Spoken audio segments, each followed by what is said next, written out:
नमस्कार, आप देख रहे हैं एमएस न्यूज़। संघर्ष हो और जुनून हो तो सफलता भी आसानी के साथ प्राप्त कर जाता है।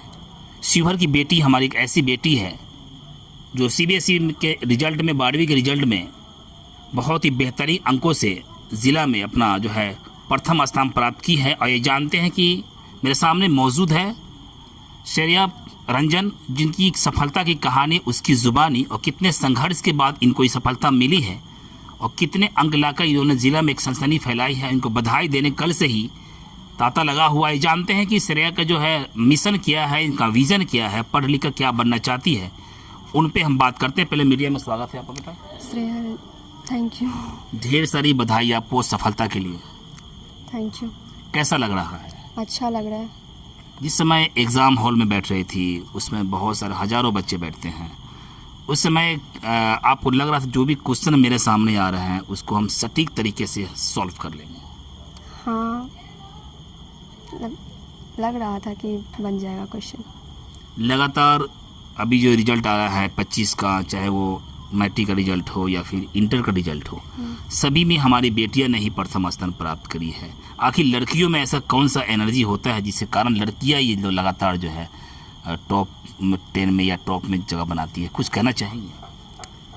बेसिकली लड़की जो कि गांव से है तो उनका ना मतलब कि ऐसा होता है कि गांव में सब शादी कराने के लिए प्रेशर कर देता है, तो लड़की सब ज़्यादा पढ़ाई करती है क्योंकि आजकल की लड़की सब जितना आगे जा रही है उतना बेटर है उनके लाइफ के लिए, मतलब उनके फ्यूचर के लिए, और ख़ासकर पेरेंट्स भी बहुत ज़्यादा खुश होते हैं।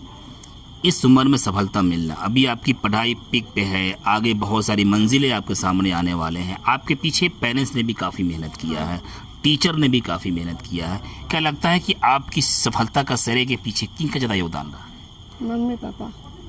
कैसे मोटिवेट करते हैं आपको? मम्मी तो डेली ही करती है, मतलब कुछ बोल के ऐसा जो कि मोटिवेट करे। चलिए, आपकी स्टार्टिंग पढ़ाई कहाँ से शुरू हुई है? पहले मैं मधुबन रहती थी, वहीं से मैं पढ़ाई करती थी। फिर देन यहाँ शिवहर आकर के 10th कंप्लीट किया और फिर 12th 10th में कहाँ से पढ़ाई की है? आस्था विद्या निकेतन से पढ़ाई की थी। विद्यालय की विधि व्यवस्था उस समय आप पढ़ रही थी तो लगता था कि ये जो है श्रेया आने वाले समय में इस गांव का नाम रोशन करेगी? हाँ, मतलब इतना ज़्यादा नहीं लगता था, मतलब पढ़ाई तो करते थे। टीचर जब आपके सामने पेश हो रहे थे तो लगता है कि टीचर को हम देख कर जो है कुछ मोटिवेट करते थे, उनको देख कर आप चलते थे। तो सीबीएसई का एग्ज़ाम कहीं ना कहीं बहुत ही टफ एग्ज़ाम होता है और आगे आपको जो है काफ़ी मंजिलें आपके सामने आएगा। तो श्रेय लगता है कि जी इस सफलता का श्रेय, मुख्य श्रेय जो है किनको देना चाहिए? Teachers, mummy papa. Mummy papa क्या करते हैं आपके? मम्मी पापा सपोर्टिव है तभी तो वो पढ़ाए, नहीं तो आजकल की लड़की मतलब लड़की से वो गाँव में कौन पढ़ाता है। नहीं, मम्मी पापा क्या करते हैं अभी आपको सर्विस में? अच्छा, सर्विस। मम्मी टीचर है, पापा फार्मर। और आप क्या बनना चाहती हैं? डॉक्टर। फिर टीचर का फील्ड क्यों नहीं चुन रही? मेरा बचपन से ही डॉक्टर बनने का इच्छा है। तो काफ़ी मंजिलें अभी आपको सामने पार करना होगा। हाँ। शिवहर की बेटी थी कल्पना मिश्रा, 2018 में जो है पूरे इंडिया में जो है वो प्रथम स्थान करके सफलता हासिल करी। क्या इन लोग कभी देखी है आपने? कल्पना दीदी को देखे बस। उनसे कहीं मुलाकात हुई है, बात हुई है? नहीं, मतलब ऑनलाइन ऐसे सर्च किए थे। कुछ उनकी बातें हैं जो आपको मिजाज में दिमाग चल रहा है? हाँ, वो मतलब इतने से छोटे से शहर से होकर भी पूरे ऑल इंडिया रैंक 1 लेके आई थी 2018 में, जबकि पेपर उस समय काफ़ी टफ होता था। तो उनसे ही थोड़ा सा मोटिवेशन है कि हम भी डॉक्टर बने आगे जा कर के। वर्तमान में पढ़ाई कहाँ कर रही है? वर्तमान में तो पटना से पढ़ाई कर रहे हैं अभी। किसी कोचिंग का सहारा या फिर किसी कॉलेज का सहारा? कोचिंग का सहारा। कोचिंग में क्या खूबी है जो अक्सर बच्चे कोचिंग की तरफ जाते हैं? वहाँ कंसिस्टेंसी बच्चों की बनी रहती है। सर, आप जिस ग्रामीण क्षेत्रों से आती है, ये कनुआनी है, ये शिवहर प्रखंड का गांव है, देहाती इलाका है, और इस गांव के क्षेत्र से आप निकल कर कहीं ना कहीं अब आगे जाने का जो आपका मिशन है, तो क्या लगता है कि इस मिशन को पूरा कर पाएंगे? हाँ। सीबीएसई में कितने अंक प्राप्त हुए हैं? 457। सबसे ज़्यादा किस में आए? और केमिस्ट्री। क्या केमिस्ट्री में लगता है कि ये इसको विषय को चुनी थी या फिर अन्य विषय था आपका? नहीं, ये मेरा मेन सब्जेक्ट था। मेन सब्जेक्ट था, तो इस पर कुछ लगता है कि ये संतुष्ट है या फिर और कुछ ज़्यादा आना चाहिए था? थोड़ा सा इम्प्रूवमेंट हो सकता है इसमें। मतलब कहाँ पे चूक हुआ? मतलब कुछ क्वेश्चन जो थे ना, एक दो क्वेश्चन थे जो कि थोड़ा सा सिलेबस के आउट ऑफ थे और उसका आंसर मतलब थोड़ा सा अजीब था, तो वहीं पे गलत हुआ आई थिंक। लेकिन बाकी सब ठीक था। हाँ। तो पढ़ाई में जो है कभी माँ बाप ने आपको डांट लगाया, कहीं पिटाई की, ऐसा कुछ? नहीं, हम तो खुद ही पढ़ लेते थे। कभी आपको क्लास नहीं लगा ऐसे जो है? नहीं। अच्छा बताओ सरिया, बहुत सारी जो है बच्चियां हैं जिनके पेरेंट्स हैं, उनके परिवार के लोग हैं, ठीक, इंटर के बाद जो है उसकी शादी ब्याह कर देते, जैसे आपने भी सवाल उठाया है, हाँ हाँ। और उनकी पढ़ाई को बीच में ही रोक देते हैं। उन बच्चियों के लिए क्या कहना, जो पढ़ाई बीच में ही छोड़ देते हैं, उनके पेरेंट्स में क्या कहना चाहिए? पेरेंट्स को थोड़ा सा समझना चाहिए और बच्चों को भी, मतलब कि बच्चे सब भी मतलब गलती करे तो पेरेंट्स को थोड़ा सा समझना चाहिए और उसको मतलब कि आगे की तरफ पुश करना चाहिए कि पढ़ाई करे, तब तो अपना लाइफ सिक्योर कर पाए। सरिया, आपका सपना है डॉक्टर बनने का, बहुत सारे हजारों बच्चे जो है वो डॉक्टर बनने के लिए सपना को सजाए रखे हैं और प्रयास भी कर रहे हैं, तो उनको किस तरह तैयारी करना चाहिए जो आगे यहाँ तक कम CBSE से जो आपने आई है और अच्छा अंक प्राप्त की है, कि वो भी यहाँ तक आ जाए? जो टीचर्स बताते हैं उसको फॉलो करें और कंसिस्टेंसी से पढ़ाई करें, ये नहीं कि एक दिन पढ़ के 2 दिन छोड़ दिया। पढ़ाई में कुछ टिप्स देना चाहूँगी इन दोस्तों के लिए? यही है कि अच्छे से पढ़ाई करो और एक अच्छा सिक्योर मतलब अपना लाइफ कर सको, बस। कुछ संदेश देना चाहेंगे उन छात्रों के लिए जो आपको देख रहे हैं या आपको सुन रहे हैं? बस पढ़ाई, और मतलब कि ऐसा नहीं है कि सिर्फ पढ़ाई करने से ही सब कुछ भी हो जाएगा और पढ़ाई ना करने से भी, ऐसा बहुत बच्चे पढ़ाई ना करके भी आगे जा रहे हैं और बहुत ना करके भी। तो यही है कि जो CBSE का पेपर हुआ है अभी 12th का, उसमें काफ़ी बच्चे मतलब फेल हो गए हैं और मतलब कुछ कम मार्क्स आ गए हैं, तो उनका यही है कि इम्प्रूवमेंट करने की ज़रूरत है और डीमोटिवेट नहीं होना चाहिए और कुछ गलत कदम अभी नहीं उठाना चाहिए, क्योंकि मेरे भी कुछ दोस्त हैं जो कि उनका नंबर ख़राब आ गया है। तो यही है कि उनको अच्छे से अपना मतलब अभी उतना ज़्यादा डीमोटिवेट नहीं होना है, आगे भी बहुत सारे कैरियर ऑप्शंस हैं, उनको ट्राई करना चाहिए। श्रेया का संदेश है कि जो अपने किसी कारणवश वो चूक गए हैं तो उन्हें निराश और हताश नहीं होना चाहिए, हाँ। बल्कि अपने सफलता के लिए संघर्ष करना चाहिए। हाँ, यही है। अच्छा प्रिया, एक लास्ट सवाल आपसे रंजन जो है, कहीं लगता है कि पढ़ाई के दौरान कभी आपने मोबाइल का इस्तेमाल किया? और हाँ, मोबाइल यूज़ किए हैं, मोबाइल से भी पढ़ाई की है, तो और मोबाइल अपने एंटरटेनमेंट के लिए भी यूज़ किए हुए हैं। तो सब बच्चा पे डिपेंड करता है कि आप फ़ोन यूज़ करें या ना करें। कुछ बच्चे होते हैं जो कि फ़ोन यूज़ करते हैं तो उनका टाइम वेस्ट हो जाता है, कुछ का और कुछ मतलब कि कुछ वही फ़ोन यूज़ करके भी आजकल बहुत बच्चे नीट वगैरह निकाल ले रहे हैं ऑनलाइन क्लासेस करके।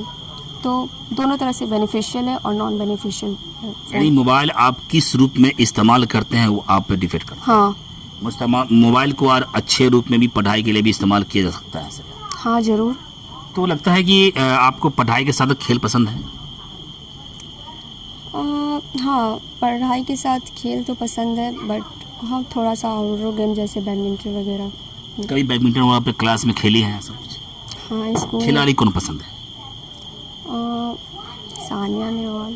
चलिए, मैं शुरू में आपसे सब क्वेश्चन किया था कि जो आपके सफलता के पीछे जो है टीचर ने पर्दे के पीछे काफ़ी मेहनत किया है, माँ बाप का योगदान तो रहा ही है कि किसी तरह बच्चे को विद्यालय भेजे, लेकिन विद्यालय में जो टीचर जो है आपके पीछे जो है काफ़ी मेहनत करते हैं आपकी सफलता के लिए, आपको बूस्ट करते हैं, आपको मोटिवेट करते हैं, फिर उन टीचर के लिए क्या कहना चाहोगे? थैंक यू, मतलब थैंक यू बोलना चाहेंगे हम कि वो ध्यान दिया मेरे पे और मतलब अच्छे से पढ़ाए, उन्होंने अपना वर्क अच्छे से किया, ताकि तभी तो हम इतना आगे जा पाए। एक चर्चित सवाल है, देश की बेटियां चाहे वो बॉर्डर संभालना हो, देश चलाना हो या किसी भी फील्ड में लड़कों से कम नहीं है, इसको सच साबित करने कितना मेहनत करेगी श्रेया रंजन जो है?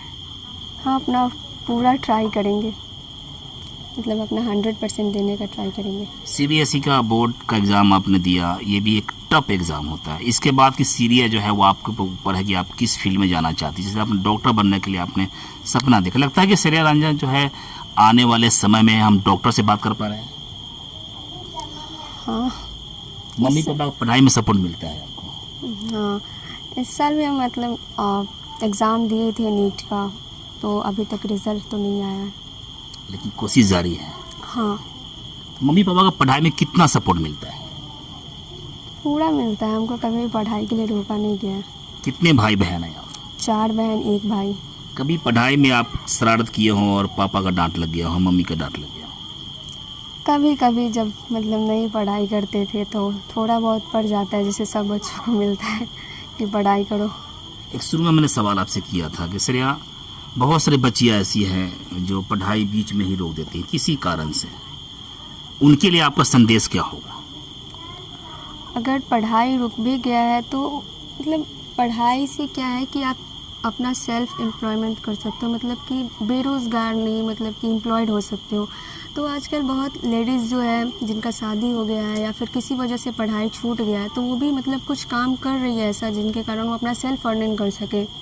पढ़ाई भी तो लोग इसी के लिए कर रहे हैं, मतलब कुछ शिक्षा भी लेते हैं तो अर्निंग करने के लिए ही तो रह रहे हैं कि हम अच्छे पद पे जा कर के अर्निंग कर सके, अपना लाइफ को अच्छे से जी पाए और अपने विलेज को, टाउन को प्राउड फील करा सके कि हम मतलब बोझ नहीं है ऐसा टाइप। एक शुरू में मैंने एक और सवाल आपसे किया था कि आपके बहुत सारे दोस्त जो आपके क्लास साथी हैं, जो आपके साथ बैठे थे और किसी कारणवश उनका अंक कहीं पिछड़ गया, वो कम आ गया, उन दोस्तों के लिए क्या कहना चाहोगे? चिंता मत करो, बस सब कुछ अच्छा ही होगा। मतलब जो भी होता है सब अच्छे के लिए ही होता है, उनका जो भी होगा अच्छे के लिए ही होगा। श्रेया, लास्ट संदेश आपका क्या? हमें लगता है कि आने वाले समय में हम श्रेया रंजन से बात करें जो डॉक्टर के रूप में है। हाँ। डॉक्टर मैंने कितना क्या समाज सेवा करने का इरादा या फिर अर्निंग करने का इरादा? दोनों। ज़्यादा किस पे फोकस रहेगा आपको? मेरा तो दोनों का है, क्योंकि दोनों काम तो इक्विवेलेंट ही है। मम्मी टीचर है, पापा आपके कहने एक घर गृहस्थी करते हैं, किसान है, और आप डॉक्टर बनना चाहती हैं। हाँ। ऐसा क्यों? मेरे दादाजी जो थे ना, वो भी मतलब डॉक्टर ही थे, मतलब ऐसे होम्योपैथिक के। तो मेरा भी बचपन से मन था कि हम भी डॉक्टर बने, और पता नहीं मेरे को बचपन से ही मन है डॉक्टर बनने का। कितने भाई बहन हैं आप? 4 बहन 1 भाई। सबसे बड़ी है, छोटी है? सबसे बड़े हैं मैं। तो दादा को फॉलो कर रही हैं आप? हाँ, कह सकते। ये मेरे सामने मौजूद थी श्रेया रंजन, जिन्होंने अपनी मन की बात को मासूमियत के साथ बयां कर रही थी। इनके कई सपना ऐसा है जो सपने को पूरा करने के लिए श्रेया अभी से ही संघर्ष और प्रयास दोनों जारी है।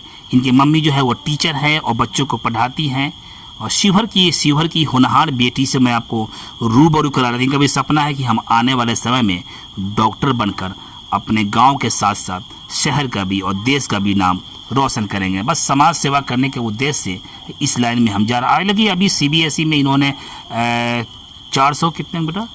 57 457 अंक प्राप्त कर कहने के शिवहर जिले में एक सनसनी तौर पे अपना नाम दर्ज है, जिला के टॉप लिस्टों में इन्होंने कर लिया है। बधाई कल से ही इनको मिल रहा है, लेकिन आज मेरी टीम जो है वो श्रेया रंजन से बात करने के लिए ग्राउंड में पहुंची। इनके मन की बात को हम जान रहे थे। हमें लगता है कि अगर इस न्यूज़ को आप देख रहे हैं तो इन्हें आशीर्वाद के साथ साथ इन्हें बधाई भी जरूर दें। बस इतना ही।